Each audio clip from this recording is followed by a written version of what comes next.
당연히 안검외반이 생길 가능성이 높죠. 이거는 모양 자체로 구조적으로 높을 수밖에 없어요.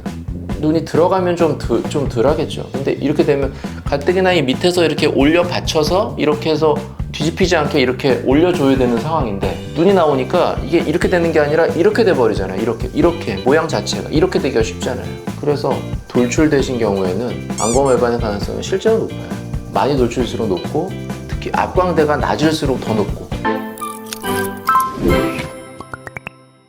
안녕하세요. 상담 오선생의 오선생입니다. 오늘 여러분께 말씀드릴 내용은 하안검과 돌출눈에 대한 내용입니다. 영상 시청에 앞서 구독과 좋아요 부탁드립니다. 눈이 돌출되신 분들이 있어요. 왕눈이라 그러고 눈이 엄청 크고 이런 분들이죠. 이런 분들을 보통 돌출눈 아니면 한자로 돌출안 이렇게 말들을 하는데, 이 눈이 튀어나오신 분들의 경우에 눈밑이 불룩한 경우가 많아요. 그리고 눈이 돌출되신 분들에 있어서는 특히 하안검 수술 같은 경우에 좀 더 조심해야 된다. 외반이 생기기 쉽다. 눈이 뒤집히기 쉽다. 이제 이런 말들도 많고, 그래서 여기에 대해서 좀 말씀을 드리려고 그래요. 일단 눈이 돌출됐다는 거는 이 안화 뼈 안에 안구가 있잖아요. 이게 그냥 앞으로 나온 거예요. 안구도 크고 앞으로 나와 있는 거죠. 이게 돌출이 된 거예요. 그러면 눈꺼풀이 있는데 이렇게 나오면 어떻겠어요? 눈이 당연히 나오니까 커 보이겠죠. 근데 이런 경우에 안화 뼈 안에는 안구랑 직접 닿지 않게 이렇게 안화 지방이라는 게 이렇게 감싸고 있어요. 안구를 감싸고 있고 안구가 그 안에서 움직이죠. 근데 그게 이제 위쪽에 있는 게 눈 위 지방이고 아래쪽이 눈 밑 지방인데, 이게 튀어나오니까 눈 밑에 있는 안화 지방이 같이 이렇게 밀려나서 앞으로 더 불룩하게 보이겠죠. 안구가 나오니까. 이게 눈 밑 지방인데 안구가 나오면 당연히 더 보이죠.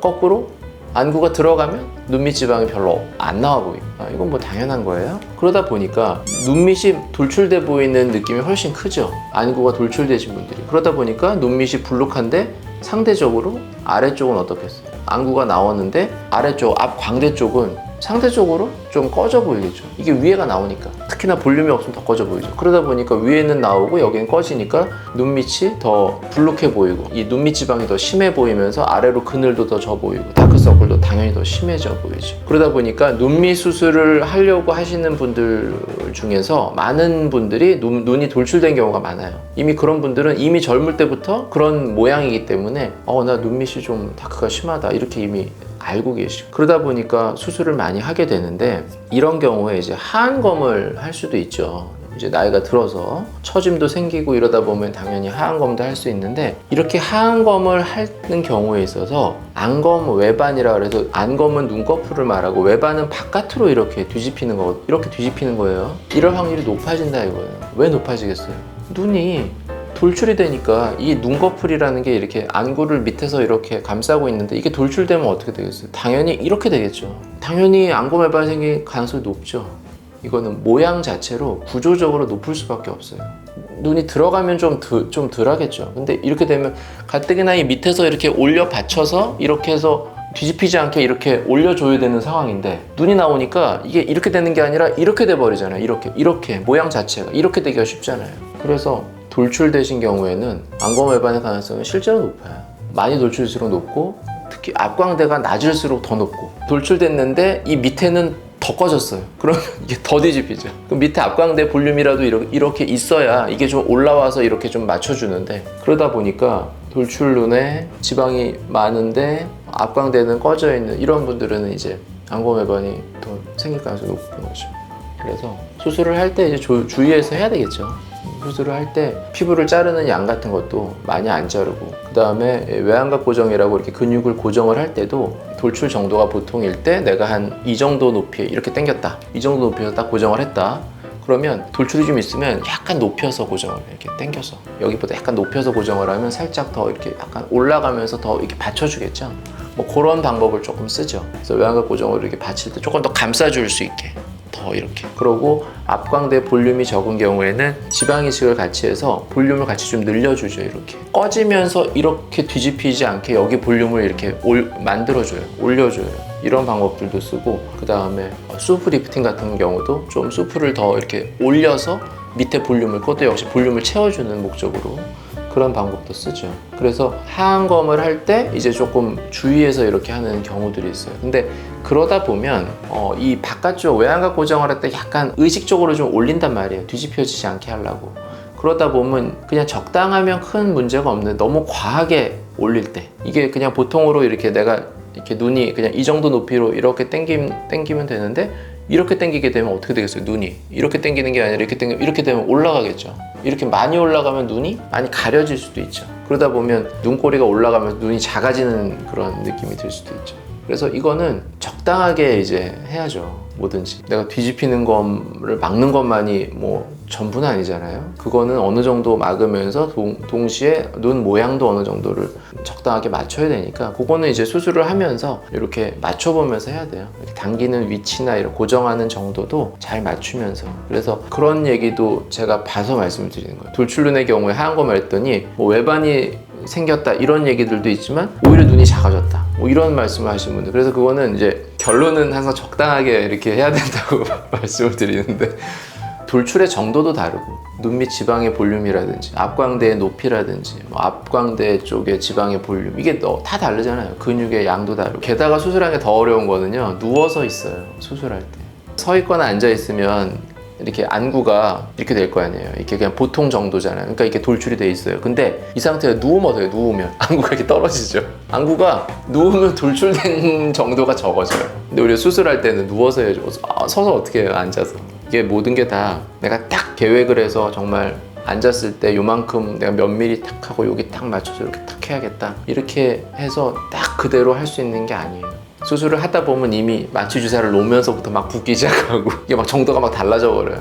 게다가 막 멍도 들면 또 더 볼륨이 생기면서 더 커지면서 막 달라져요. 막. 그러니까 내가 그냥 이상적으로 계산을 했던 것대로 다 안 된다.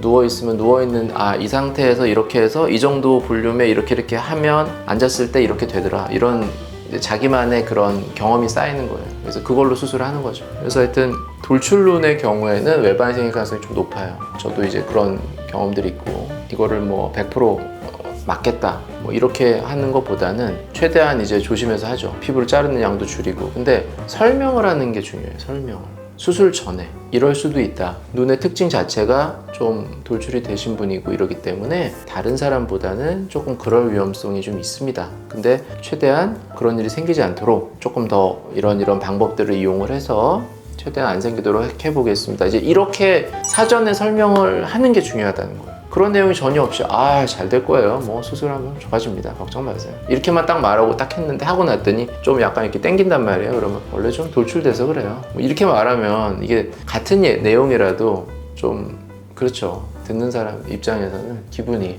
미리 알고 이제 자기가 그럴 수도 있구나, 난 모양이 좀 그러니까 뭐 그럴 가능성도 있겠구나, 이렇게 이제 수술을 받는 거랑 전혀 모르고 받았다가 나중에 이제 진실을 깨닫게 되는 거랑 그런 부분이 있죠. 그래서 이제 하얀검 할 때는 조금 조심스러운 부분이 있고요. 함몰루는 어떻게 되나요? 함몰루는 당연히 그런 일이 잘 없겠죠. 눈이 들어가니까. 함몰됐기 때문에 더 외반이 생긴다 이러기는 쉽지 않고요. 그러면 재배치의 경우는 어떤가? 눈밑지방 재배치, 속으로 하는 재배치의 경우도 가능성은 있죠. 조금 있어요. 근데 뭐 피부를 자르거나 이런 건 아니기 때문에 겉에 쪽에 피부랑 근육 사이에서 어떤 흉 조직이 생기고 조직이 이렇게 아무는 동안 오그라들면서 당기는 이런 일은 없죠. 재배치는 그 뒤쪽에서만 그런 일이 있기 때문에, 앞에 쪽이 멀쩡하기 때문에 사실 그런 일이 생기는 거는 별로 없어요. 재배치를 해서는 어떤 외반의 가능성은 거의 없어요. 그러니까 돌출눈의 경우에 이제 외반을 걱정하시는 거라면 이제 하얀검에 있어서 뭐 걱정을 하실 수는 있는데, 저의 그런 경험을 말씀드리면 돌출눈의 경우에 굉장히 많이 해요. 하얀검 수술을 말씀드렸듯이 그게 또 굉장히 심해 보이니까. 근데 실제로 외반이 생기는 경우는 거의 되게 드물어요. 조심도 하고 최대한 그런 거를 좀 피해서 여러 가지 방법을 동원을 해서 최대한 안 생기게 해보는 거죠. 근데도 뭐 초반에 약간 당겨지거나 이런 느낌이 드는 경우들도 있어요. 대부분 시간이 뭐 3개월, 6개월 가면 이제 대부분 그런 경우들은 또 괜찮아지고. 근데 그래도 생기면 어떡하냐? 그래도 생기면 나중에 좀 교정을 할 수 있죠. 외양각 고정 같은 거라서 이걸 조금만 더 당겨줘도 많이 좋아지거든요. 정말 무슨 절대 수술하면 안 된다 뭐 이런 정도는 아니다. 그냥 좀 신경을 써서 주의해서 수술하면 충분히 가능하다, 이렇게 말씀드릴 수 있겠습니다. 네, 지금까지 하얀검과 돌출눈에 대해서 말씀드렸고요. 더 궁금하신 점 있으면 댓글로 남겨주시면 제가 직접 답변 달아드리도록 하겠습니다. 지금까지 상담 오 선생의 오 선생이었습니다. 감사합니다.